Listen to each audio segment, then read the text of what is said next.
Bismillahirrahmanirrahim. Assalamualaikum warahmatullahi wabarakatuh. Kembali lagi pada mata kuliah kita, yaitu aplikasi komputer perkantoran atau SPSS pada minggu ke-9 atau pertemuan ke-9.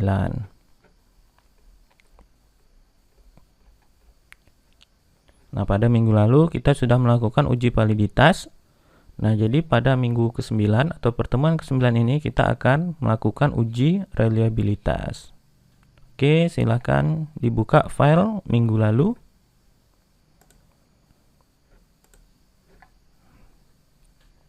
Ya, ini dia. Sudah kita masukkan datanya ya. Pada minggu lalu itu ada 25 responden. Kemudian untuk pertanyaannya itu ada 6 buah pertanyaan. Nah, jadi setelah kita lakukan uji validitas kemarin, ternyata ada satu pertanyaan yang tidak valid ya.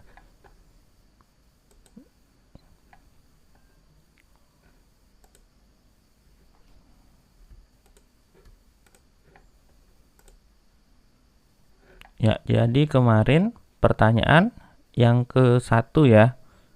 Ya, atau pertanyaan pertama itu dinyatakan dia tidak valid. Karena signifikannya atau p-value-nya itu lebih dari alpha.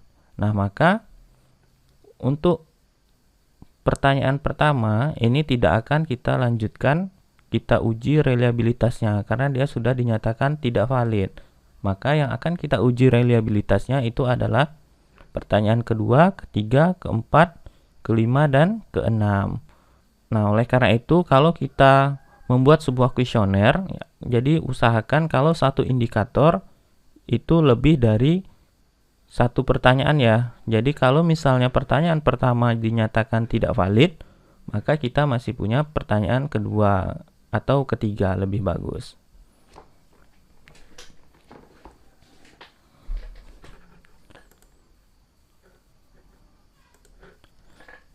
Oke, baiklah, kita akan lanjutkan dengan uji reliabilitasnya.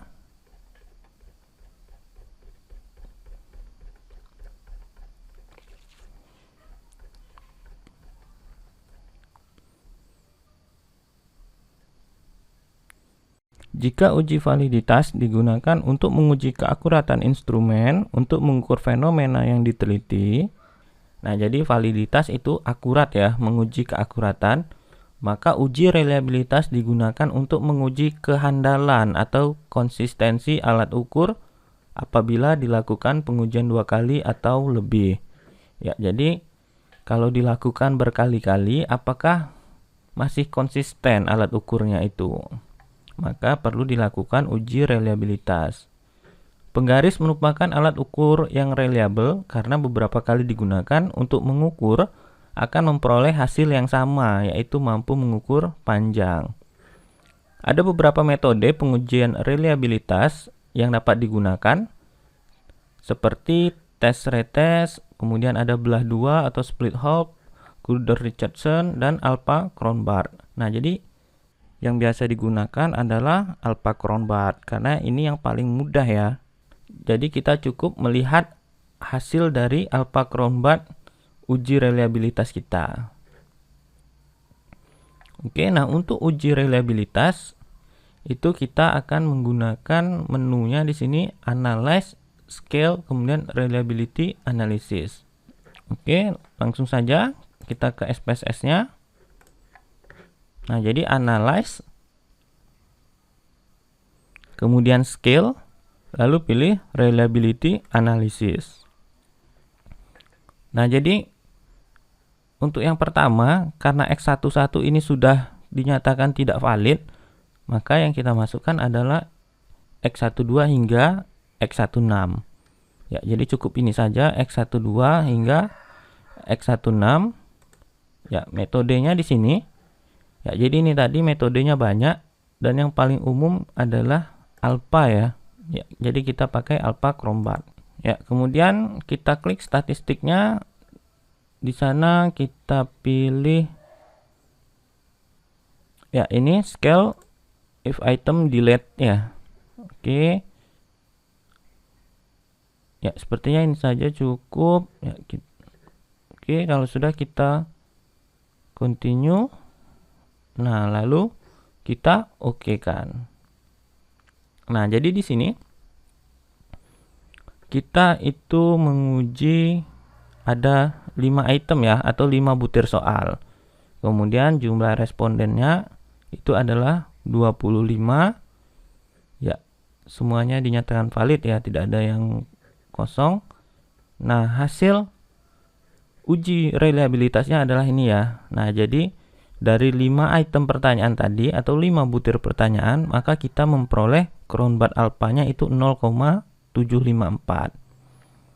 Nah, kemudian ini adalah ada scale mean if item delete, kemudian ada Cronbach alpha if item delete. Nah, ini artinya apa? Ya, jadi kalau misalnya butir pertanyaan ke 1, 2 itu kita delete, maka Cronbach alpha-nya itu akan menjadi 0,751. Nah, jadi kalau sekarang 5 item itu adalah 0,754. Nah, kalau butir kedua itu di delete, maka Cronbach alpha-nya menjadi 0,751. Nah, kalau pertanyaan kelima, butir kelima itu di delete, maka Cronbach alpha-nya akan menjadi 0,670. Ya, jadi ini artinya Cronbach alpha kalau butir pertanyaannya di delete. Oke. Nah, untuk acuannya itu kita bisa lihat di tabel.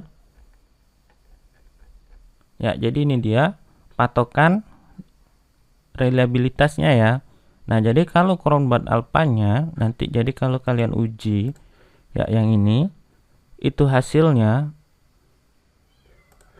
kurang dari 0,2, maka dikatakan sangat rendah ya reliabilitasnya. Nah, jadi dikatakan cukup reliable itu kalau berada di antara 0,4 sampai 0,599. Ini cukup reliable. Kemudian 0,6 sampai 0,79 ini tinggi ya reliabilitasnya. Kemudian 0,8 sampai 1 itu sangat tinggi reliabilitasnya. Oke. Nah, jadi tadi sudah kita lakukan uji reliabilitas. Nah, sekarang untuk evaluasinya ya, jadi ini ada 10 butir pertanyaan. Kemudian ada 30 responden. Ya, silakan kalian uji validitas dan reliabilitasnya. Nah, kalau sudah, jangan lupa tugasnya dikirim, yaitu job kelima. Demikian materi kita pada pertemuan ke-9.